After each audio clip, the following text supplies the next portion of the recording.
Hi అండి. మాఘ పౌర్ణమి రోజు హోమగుండం నుంచి అయితే శ్రీ లలిత త్రిపుర సుందరీదేవి ఆవిర్భవించిందని పార్ట్ 1 షేర్ చేశాను కదండి. ఇప్పుడు పార్ట్ 2. బండాసురుని బాధలు భరించలేక నారద మహర్షి సూచనల మేరకు ఇంద్రాది దేవతలు శ్రీమాతను ఆరాధించారు. మహాయాగం చేయగా హోమగుండం నుంచి ఉద్భవించింది శ్రీ లలితాదేవి. అప్పుడు శ్రీచక్రాన్ని అధిష్ఠించి బండాసురుని సంహరించిందండి.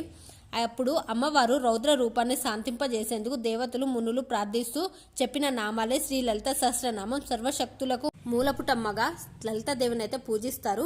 అరుణ వర్ణంలో ప్రకాశిస్తూ పాశాన్ని, అంకుశాన్ని, పుష్పబాణాన్ని, ధనస్సు ధరించి భక్తులకు అభయహస్తం ఇస్తుంది. భయాన్ని పోగొట్టి శాంతిని ప్రసాదించే తల్లిగా లలితాదేవిని అయితే ప్రార్థిస్తాము.